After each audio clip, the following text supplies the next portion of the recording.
Good morning दोस्तों। आज मैं आपके लिए नया वीडियो लेकर आया हूं जिसमें मैं आपको बताऊंगा जो कैंडल स्टिक्स पैटर्न्स होते हैं उनके बारे में। बहुत सारे लोग कैंडल स्टिक पैटर्न्स के बेसिस पे ट्रेड करते हैं।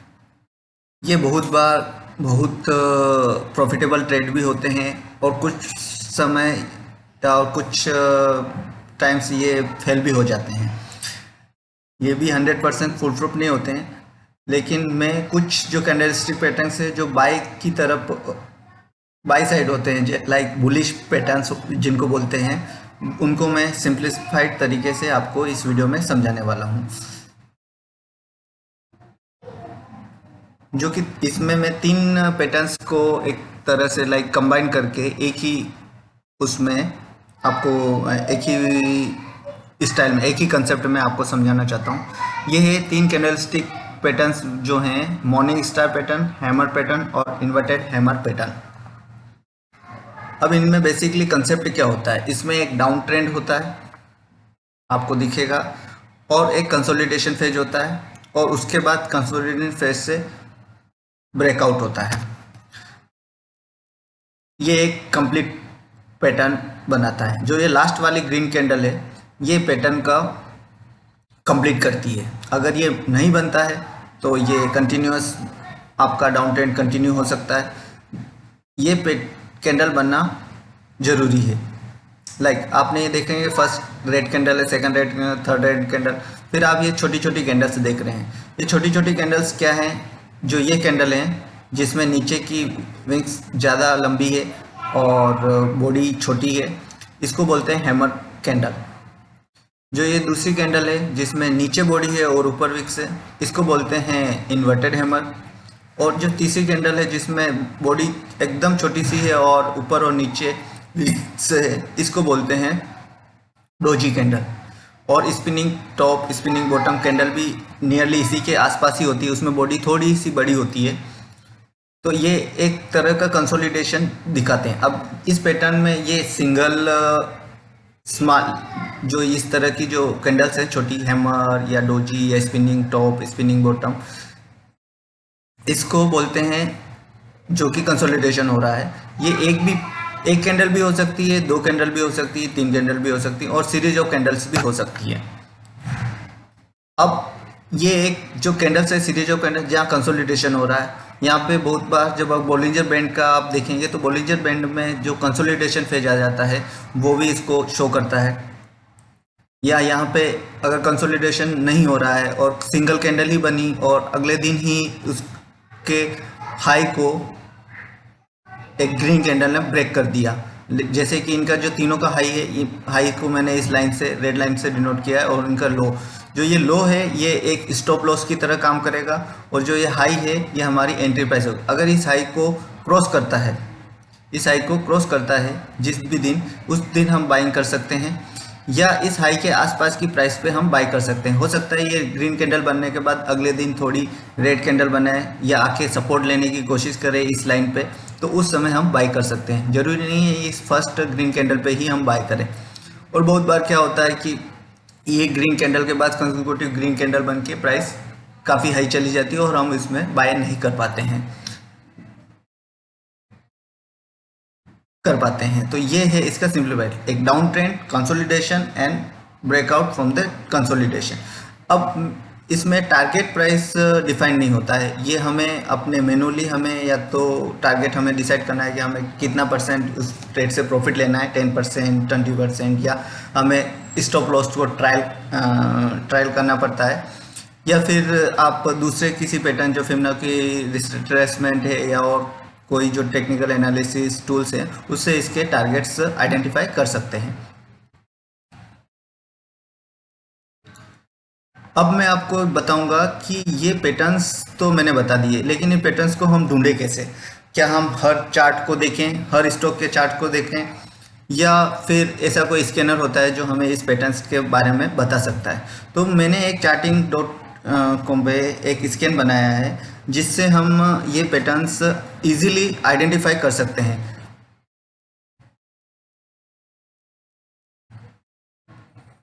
ये है वो स्कैन। इसमें मैंने कुछ टर्म्स रेंज डिफाइन की। रेंज क्या होती है, जो टोटल हाई माइनस लो को रेंज कहते हैं, और बॉडी जो ओपन माइनस क्लोज या क्लोज माइनस ओपन जो भी प्राइस होती है उसको बॉडी कहते हैं। तो जो रेंज है वो 3 टाइम्स, रेंज जो है बॉडी की 3 टाइम्स से ज़्यादा है। मतलब बॉडी जो भी बॉडी की साइज रहेगी उससे रेंज उससे 3 टाइम्स ज़्यादा है। और दूसरा मैंने इसमें लिया है कि जो बॉटम बना है, लेटेस्ट लो है, जो भी लास्ट कैंडल आज की बन रही है उसका जो लो है वो पिछले 14 दिन की कैंडल्स जो बनी उनके लोएस्ट वो हो।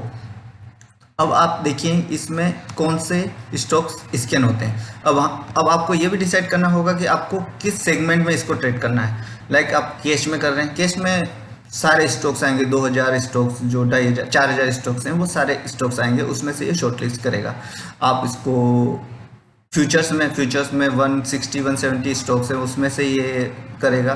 बाकी आप निफ्टी 50, निफ्टी 100, निफ्टी 500, निफ्टी 200 जो भी आप रेंज करना चाहिए वो ले सकते हैं। अब मैं आपको बताना चाहता हूँ ये निफ्टी 500 में कितने स्टॉक्स शो करता है या शो करता है। तो आज अगर मैं इस स्कैन को रन करूँ तो जो लास्ट फ्राइडे को जिन जिन स्टॉक्स में इस तरह का जो बॉटम पे कंसोलिडेशन कैंडल बनी है तो ये 8 स्टॉक्स उसमें शॉर्टलिस्ट होते हैं। अब इसमें किसी में भी अभी ब्रेकआउट नहीं हुआ है। अब हमें एंट्री, ये कैंडल बनने का मतलब ये नहीं है कि उसमें एंट्री ले ही लेनी है। ये कैंडल का बनने का मतलब है कि ये हमारी वॉच लिस्ट में होने चाहिए। अगर ये ब्रेकआउट करते हैं ऊपर की तरफ तब हम इसमें एंट्री ले सकते हैं। जैसे मैं आपको इस स्टॉक्स का चार्ट दिखाता हूँ, पीवीआर लिमिटेड का। पीवीआर लिमिटेड में आप देखेंगे ये कैंडल बनी है। अभी ये जो कंसोलिडेशन कैंडल्स, जो छोटी छोटी कैंडल्स बन रही है, इसके हाई को इसने ब्रेक नहीं किया है, ये रेड कैंडल्स बनी है। अब ये जो हाई है, ये जो एक लेवल है 1337.8, उसको जब ये ब्रेक करता है और ऊपर क्लोज होता है तो वो एक हमारी ब्रेकआउट कैंडल होगी, उस पर हम एंट्री ले सकते हैं।